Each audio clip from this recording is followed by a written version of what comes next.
নিশ্চয়ই সবাই অনেক অনেক ভালো আছেন। আমিও আপনাদের ভালোবাসায় ও আশীর্বাদে অনেক অনেক ভালো আছি। চলে এসেছি শেষেলে আরেকবার একটি অন্যরকম রেসিপি নিয়ে। আজকে করব শিম দিয়ে চিংড়ি মাছের তরকারি। এখন সবজির সময় শিম, কপি সবকিছুই অনেক পাওয়া যায়। শিমগুলো এরকম কেটে নিয়েছি, আলুগুলো এরকম পাতলা পাতলা করে কেটে নিয়েছি, দুটো পেঁয়াজ কেটে নিয়েছি, আর কড়াই দিয়ে দিয়েছি সাদা তেল আর 200 গ্রাম চিংড়ি। চিংড়ি ছাড়ালেই অর্ধেক হয়ে যায়। 200 গ্রাম চিংড়ি ছাড়িয়ে খোলা ছাড়িয়ে নিয়েছি। তেলটা বেশ গরম হয়ে গেছে, চিংড়িটা ভেজে নেবো। আপনারা সর্ষের তেলেও করতে পারেন এই রান্নাটা। চিংড়ি বেশিক্ষণ ভাজবে নেই, একটুখানি ভেজে নেবো। চিংড়িটা আমাদের ভাজা হয়ে গেছে, 1.5 থেকে 2 মিনিট ভেজে নেবো চিংড়িটা, কারণ বেশি ভাজলে চিংড়ি রবরের মতো হয়ে যায়।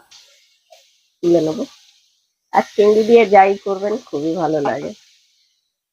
এই তরকারিটা তো খুবই ভালো লাগে শিমের।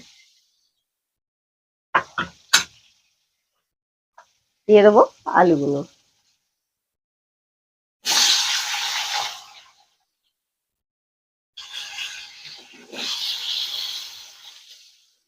আলু আর পেঁয়াজটাকে একসঙ্গেই ভেজে নেবো।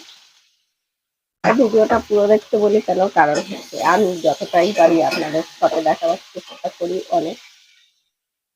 পেঁয়াজ আর আলুটা দিয়ে আমরা নেড়ে দিয়ে একটুখানি নাড়াচাড়া করে দিয়ে দেবো শিমটা। শিম আর টমেটো একসঙ্গে দিয়ে আমরা আর 5 থেকে 6 মিনিট আমরা ভেজে নেব। 5 minutes later. বেশ ভাজা ভাজা হয়ে গেছে, শিমগুলো মনে হচ্ছে বেশ নরম নরম হয়ে গেছে।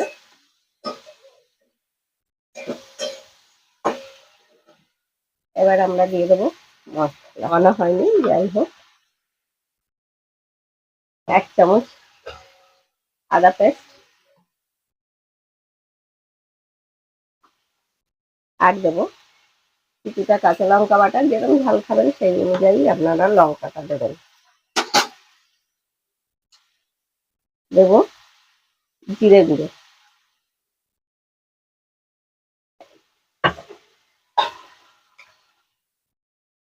হলুদ, আর স্বাদ মতো নুন।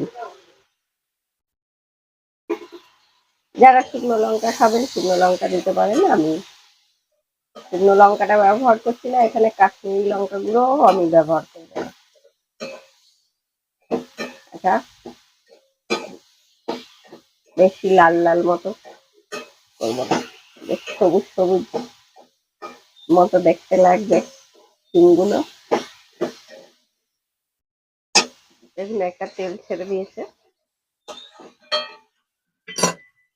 এবার দিয়ে দেবো চিংড়িগুলো।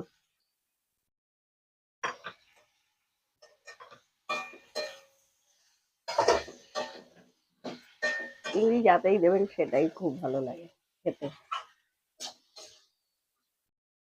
আর আগে শিমগুলো এত গলে যেত, নরম হয়ে যেত, এখন শিম দিয়ে কেন যেন অতটা আগের মতো আর একদম মাখনের মতো গলে যায় না। দিয়ে দেবো জল। এটা একটু মাখা মাখা মতো হবে, খুব ঝোল নয়। সেই অনুযায়ী জল দেবো।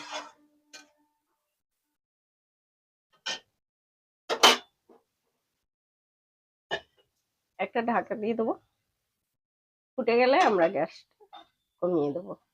A few minutes later. আমাদের তরকারিটা ফুটতে হয়ে গেছে, এবার আমরা এটা কমিয়ে দিয়ে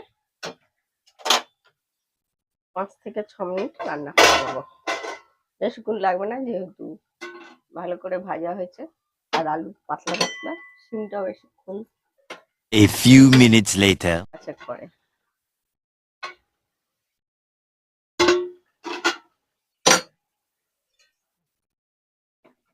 বেশ অল্প অল্প ঝোল ঝোল আছে, ঠান্ডা হলে তো আর একটু শুকিয়ে যাবে। আর আলু শিম সব সেদ্ধ হয়ে গেছে।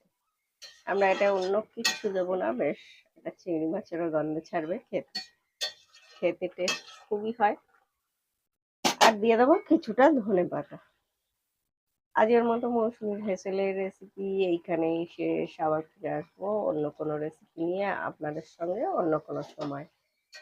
সবাই সুস্থ থাকবেন, ভালো থাকবেন। আর এরকম নিত্য নতুন রেসিপি দেখতে গেলে কি করতে হবে? দেখতেই হবে মৌসুমীর হেসেল। তার জন্য কি করতে হবে? নতুন বন্ধুরা যারা দেখছিলেন চ্যানেলটি প্লিজ একটি ফলো দিয়ে দেবেন। আর যারা ইউটিউবে দেখছেন তারা সাবস্ক্রাইব করে দেবেন, পাশে থাকা বেল আইকনটি ক্লিক করে দেবেন। কেউ ভুলবেন না। আমি কিন্তু এটা গরম মশলাও দিচ্ছি না, আপনারা চাইলে দিতে পারেন। আমি একদম এটা সিম্পলি ভাবে করি।